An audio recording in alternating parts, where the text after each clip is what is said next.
Man, just toughness and energy. I think that's something that we're lacking in right now. The toughness side and the energy side. Teams that we played that have brought that to the game at a high level, we've struggled with that. And even though we practice that and work on it going into the game, you can never account for it when you get out on the floor. And Houston, we learned that that's the proper way to do things. And it's taken Coach Sampson a while to build it to that, but they're playing almost close to perfect basketball.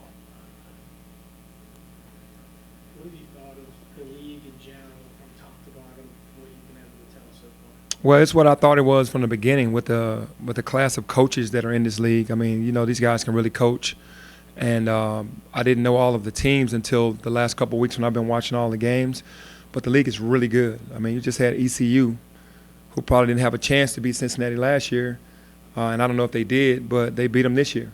And for that to happen in our league, that lets you know that the league is pretty doggone good. Yeah, it speaks to the depth, I'm assuming.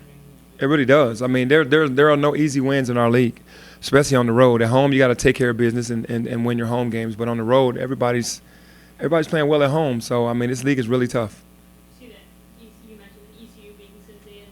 What did you see in that game, and also what have you seen from ECU that they're doing well right now? Well, I saw a total team effort. I saw that their leadership came from their guards. They have a really good big man, freshman big man that's playing really well. That's averaging like 18 and 9, but it really runs with the guards.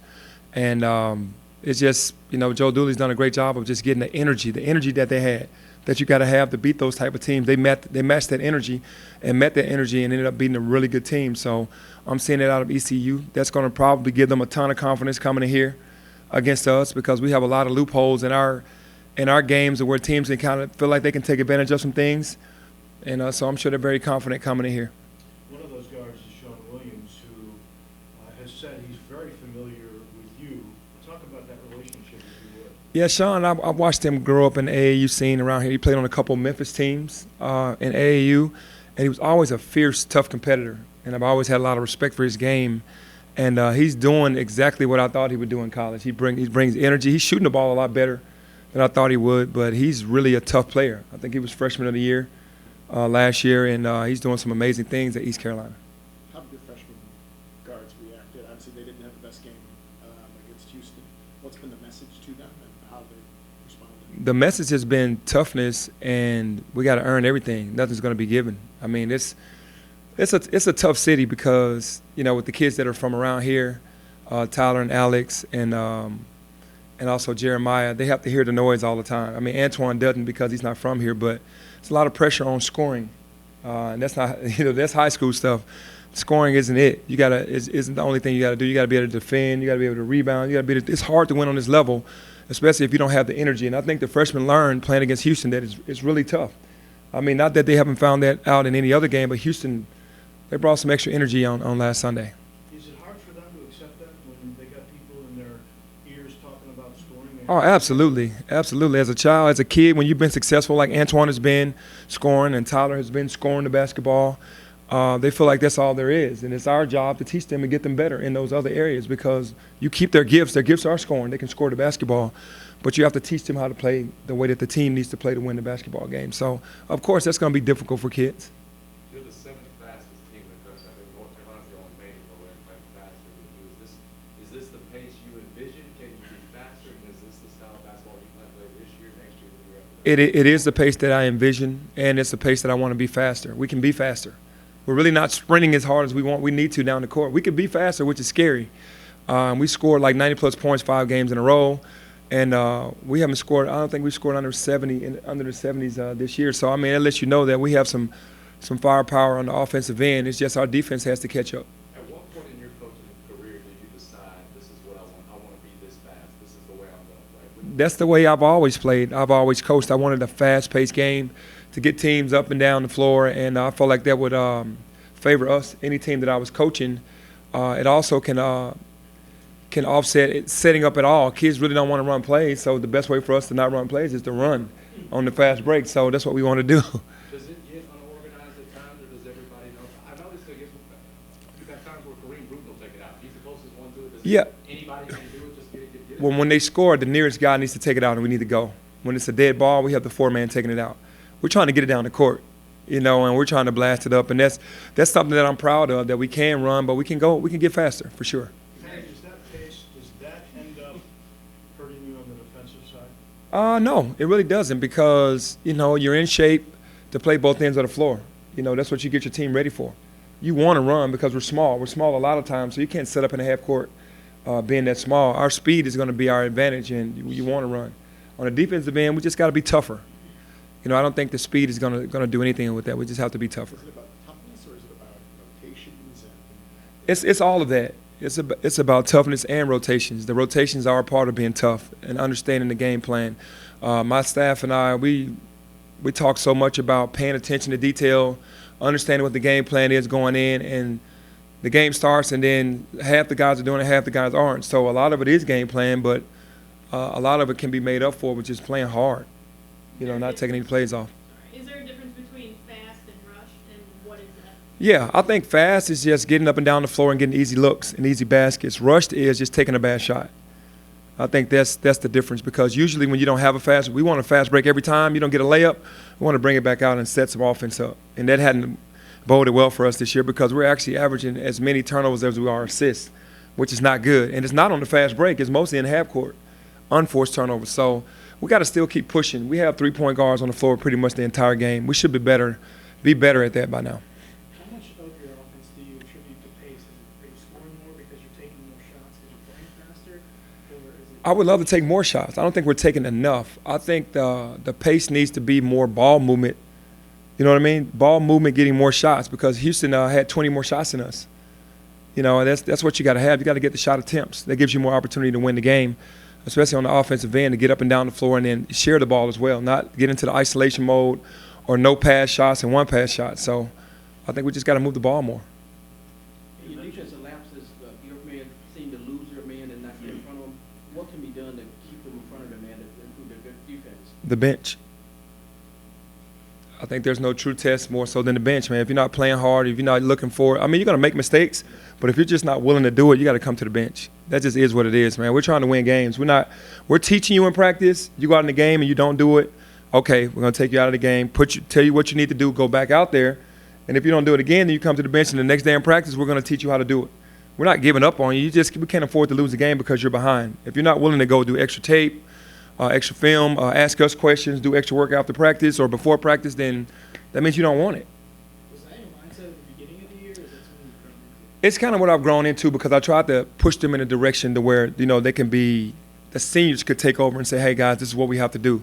But that hadn't happened yet, so it's being more into my hands right by now. How are you handling this is probably more games you've lost Yeah. in your entire coaching career in the high school? How are you handling it all? Do you feel like you catch yourself getting frustrated in front of the kids and you have to correct it? I'm just curious. Well, I'm always going to get frustrated. I understand that there's a process to this entire thing, and that the situations that we're in right now, we're not a big team, we're not an athletic team. We don't have the size, so you got to have more heart than everybody else. It does frustrate me though, because we have a game plan, and more so not because we lose the game, it's how we lost it.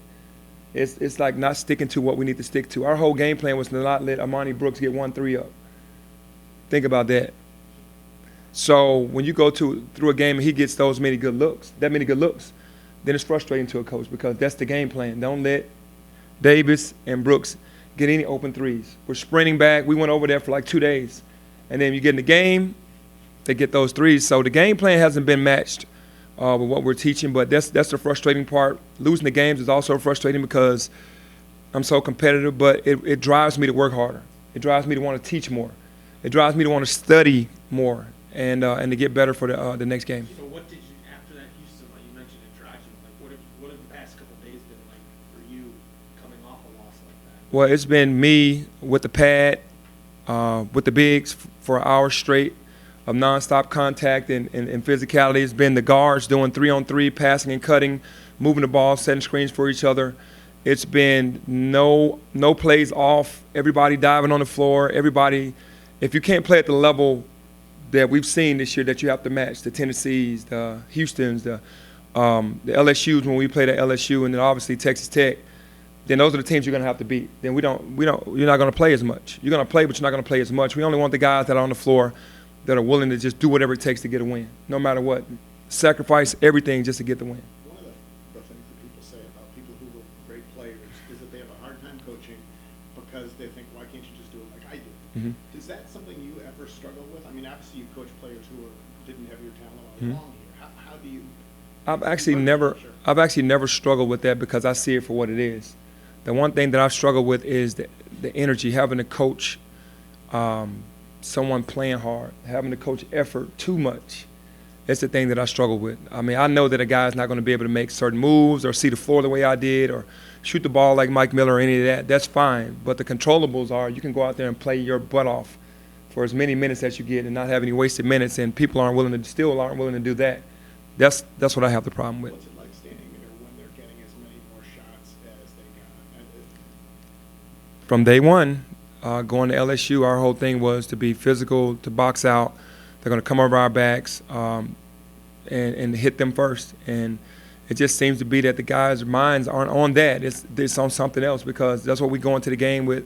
And we're doing a good job of it every day in practice to remind guys this is where we need to be. But it doesn't happen yet. And until we get over the hump, we're not going to be able to beat great teams. You got to get over the hump with that. Do you sleep well? How are you? You sleep good sleep? I sleep pretty well, but I'm always in thinking mode. I'm always, figuring out ways to try to get us better, to try to motivate the guys, to not be hard on them and try to push them. All of my yelling, screaming, cursing, whatever it is in practice, and then when the game starts, I'm in thinking mode. So I mean, I'm okay. I sleep well. Along those lines, you typically made adjustments or lineup changes after losses. Should we expect anything? It's not that I make them out the losses. It's just a matter of one was discipline with Antoine. The other one was just Kevin and Isaiah's energy wasn't well in that game against Oklahoma State, and I wanted to get the energy up, just searching for things. So those have been the only two thus far. But you never know. Stay tuned. Well, Alex, stay tuned. It is what it is, man. We owe this university and this city and ourselves enough respect to go out there and just run through a wall. I mean, we're playing hard, but we can play harder. You after the Houston game, you talked about if we want to make the NCAA tournament, we got to. With all due respect, no one thinks you're making the NCAA Right. tournament this year. Obviously. But you're still talking about it. But we can't. We got to prove them wrong. I mean, that's still not supposed to be my mentality with my guys to go in and go, okay, guys, I don't think we're going to make the NCAA tournament, but if we beat some of these teams, that's, you know what I mean? So I am a competitor to the end, and you can't put that into everybody. You can't put that into every player, but it's my job. That's what I get paid to do, to try to make the NCAA tournament. And it's not over till it's over. We have the conference tournament here. We have the rest of our conference season going, and I have to keep that mentality in our team. Have you mapped it out? Have you mapped out your path to NCAA tournament? Just get W's, and W's against, good teams. You're supposed to beat the team that, quote unquote, you're supposed to beat, whatever that means. And you got to beat the teams that are ranked. We've had 5 opportunities and we're 0-5. That hurts me, because I don't want to be one of those coaches that's known for not winning a big game or getting a team up to play in those games. Because when I played, we were always up for playing the ranked teams, and we did a really good job. So that's what we want to get to, and I'm sure the guys will agree. Did he change Mike out of the starting lineup last game because of the baby? Is he back in, or is? Oh yeah, he's back in. It was just he was out of like 4 practices, and then coming off being in the hospital for 2 nights straight, and then flying out that morning. It wasn't fair to him. I mean, he didn't look like he was ready, and he should not have, with what he had gone through. So yeah, he's back in now. Your competitiveness. When people think about you as a player, that's not the first thing they think about, because they think about the flash and the ability and whatever. Do they forget? I mean, were you Obviously, they forget, because you can't become one of the best players in the world, first team All-NBA with not being competitive. I haven't seen that one yet. You were competitive from the Oh yeah, I mean, I wasn't like, they give it to Kobe Bryant for being so mental and obsessed with competitiveness, and Michael Jordan, but I felt like my mental was on the same level. I just played a different type of game. We got time for one more. Coach, ECU last in the league from 3.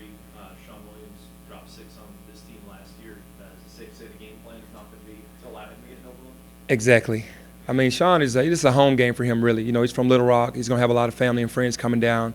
And you know how everybody, when they come back home, they want to have a great game, because they probably felt like Memphis overlooked them, and he went to ECU. So it's a lot of variables. But, yeah, that he knows that we're going to be after him just like he's going to be after us, and that's just healthy. He's a great player, and we're going to respect him for that.